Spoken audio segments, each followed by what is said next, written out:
ओम नमो भगवते वासुदेवाय नमः। श्री प्राशर जी बोले, हे मैत्रेय, पूर्व काल में महात्मा सगर से उनके पूछने पर भगवान और ने इस प्रकार गृहस्थ के सदाचार का निरूपण किया था। हे द्विज, मैंने भी तुमसे उसका पूर्णतः वर्णन कर दिया। कोई भी पुरुष सदाचार का उल्लंघन करके सद्गति नहीं पा सकता। श्री मैत्रेय जी बोले, भगवान, नपुंसक, अपवित्र और रजस्वला आदि को तो मैं अच्छी तरह जानता हूँ। अतः इस समय मैं नगन के विषय में जानना चाहता हूँ। नगन कौन है और किस प्रकार के आचरण वाला पुरुष नगन संज्ञा प्राप्त करता है? हे धर्मात्माओं में श्रेष्ठ, मैं आपके द्वारा नगन के स्वरूप का यथावत वर्णन सुनना चाहता हूँ, क्योंकि आपको कोई भी बात अविदित नहीं है। श्री प्राशर जी बोले, हे द्विज, ऋक्, साम और यजु ये वेदत्रीय वर्णों का आवरण स्वरूप है। जो पुरुष मोह से इसका त्याग कर देता है वे पापी नगन कहलाता है। हे ब्राह्मण, समस्त वर्णों का ढकने वाला वस्त्र वेद तो यही है, इसलिए उसका त्याग कर देने पर पुरुष नगन हो जाता है।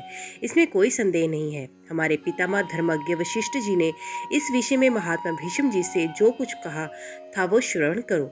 हे मैत्रेय, तुमने जो मुझसे नगन के विषय में पूछा है, इस संबंध में भीष्म के प्रति वर्णन करते समय मैंने भी महात्मा वशिष्ठ जी का कथन सुना था। पूर्व काल में मैं किसी समय 100 दिव्य वर्ष तक देवता और असुरों का परस्पर युद्ध हुआ। उसमें हाद प्रभृति दैत्यों द्वारा देवगण पराजित हुए। देवगण ने क्षीर सागर के उत्तरी तट पर जाकर तपस्या की और भगवान विष्णु की आराधना के लिए उस समय इस सत्व का ज्ञान किया।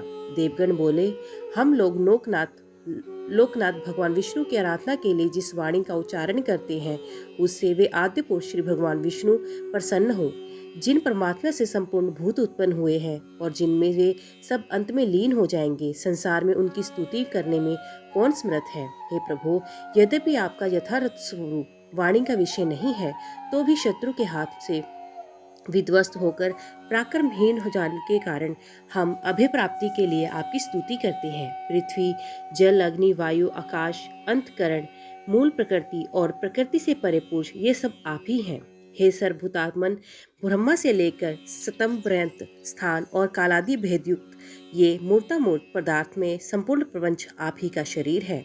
आपके नाभि कमल से विश्व उपकार्थ प्रकट हुआ, जो आपका प्रथम रूप है। हे ईश्वर, उस ब्रह्म स्वरूप को नमस्कार है। इंद्र, सूर्य, रुद्र, वसु, अश्विनी कुमार, मरुदगण और सोम आदि वेदयुक्त हम लोग भी आप ही का ही एक रूप हैं। अतः आपके उस देव रूप को नमस्कार है। हे गोविंद, जो दंभमयी, अज्ञानमयी तथा तितिक्षा और दंभ से शून्य है, आपकी उस दैत्य मूर्ति को नमस्कार है। जिस मन सत्व स्वरूप से में हृदय की नाड़ियां अत्यंत ज्ञान वाहिनी नहीं होती तथा जो शब्दादि विषयों का लोभी होता है, आपके उस यक्ष रूप को नमस्कार है। हे पुरुषोत्तम, आपको जो क्रूरता और माया से युक्त घोर तमोमय रूप है, उस राक्षस स्वरूप को नमस्कार है। हे जनार्दन, जो स्वर्ग में रहने वाले धार्मिक जनों के यज्ञादि सधर्मों के फल की प्राप्ति करने वाला आपका धर्म नामक रूप है, उसे नमस्कार है। जो जल, अग्नि आदि गम्य स्थानों में जाकर भी सर्वदा निर्लिप्त और प्रसन्नता में रहता है, तो सिद्ध नामक रूप आप ही का है। ऐसे सिद्ध स्वरूप आपको नमस्कार है।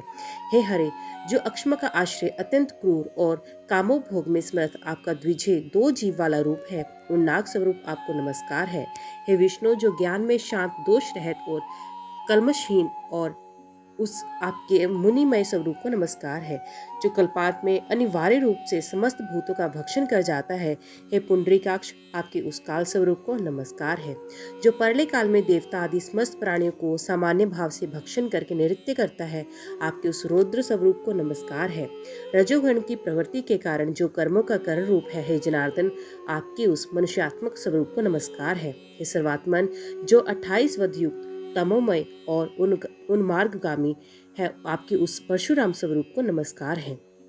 जो जगत की स्थिति का साधन और यज्ञ का अंगभूत है तथा वृक्ष, लता, गुल्म, विरु, तृण और गिरी, इन 6 भेड़ों से युक्त है, उन मुख्य रूप आपको नमस्कार है। त्रियक मनुष्य तथा देवता आदि प्राणी, आकाश आदि पंचभूत और शब्द आदि उनके गुण, ये सब सबके आधिभूत आप ही के रूप हैं। अतः आप सर्वात्मा को नमस्कार है। हे परमात्मन, प्रधान और महत्वतादि रूप, इस संपूर्ण जगत से जो परे है, सबका आदि कारण है तथा जिसके समान कोई अन्य रूप नहीं है, आपके उस प्रकृति आदि कारणों के भी कारण आपको नमस्कार है। हे भगवान, जो शुक्लादि रूप से, दीर्घता आदि प्रमाण से तथा घंटा आदि गुणों से रहत है, इस प्रकार जो समस्त विशेषणों का विषय है और तथा परम ऋषियों का दर्शनीय एवं शुद्धाति शुद्ध है, आपके स्वरूप को हम नमस्कार करते हैं, जो हमारे शरीरों में, अन्य प्राणियों के शरीरों में तथा समस्त वस्तु में वर्तमान है, अजन्मा और अविनाशी है तथा जिससे अतिरिक्त और कोई भी नहीं है, उस ब्रह्म स्वरूप को हम नमस्कार करते हैं।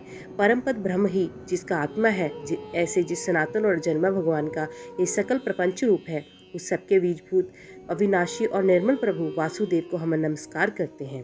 श्री प्राशर जी बोले, हे मित्र, स्तोत्र के समाप्त हो जाने पर देवताओं ने परमात्मा श्री हरि को हाथ में शंख चक्र गदा लिए तथा गरुड़ पर आरूढ़ हुए अपने सम्मुख विराजमान देखा। उन्हें देखकर समस्त देवताओं ने प्रणाम करने के अनंतर उनसे कहा, हे नाथ, प्रसन्न होइए और हम शरणागतों के दैत्यों से रक्षा कीजिए।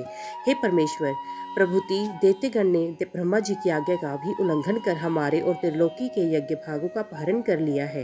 यद्यपि हम और वे सर्वभूत आप ही के अंशज हैं तथा अविद्यावश हम जगत को परस्पर भिन्न भिन्न देखते हैं।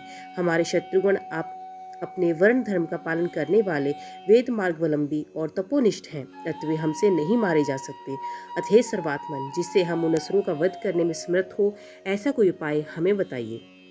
श्री प्राशर जी बोले, उनके ऐसा कहने पर भगवान विष्णु ने अपने शरीर से माया मोह को उत्पन्न किया और उसे देवताओं को देकर कहा, ये माया मोह उन संपूर्ण दैत्यगण को मोहित कर देगा, तब वे वेद मार्ग का उल्लंघन करने से तुम लोगों से मारे जा सकेंगे। हे देवगण, जो कोई देवता अथवा दैत्य ब्रह्मा जी के कार्य में बाधा डालते हैं, वे सृष्टि की रक्षा में तत्पर मेरे बद्ध होते हैं।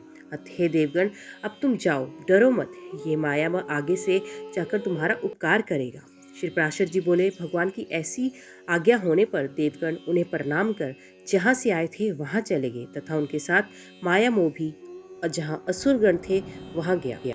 ओम नमो भगवते वासुदेवाय नमः। तो दोस्तों, आज की वीडियो में बस इतना ही। उम्मीद करती हूँ वीडियो आपको पसंद आई होगी। वीडियो पसंद आई हो तो वीडियो को लाइक और चैनल को सब्सक्राइब ज़रूर कीजिएगा। तो मिलते हैं अगले अध्याय के साथ। तब तक के लिए देखते व सुनते रहिए। जय माँ कंजक, जय माता दी।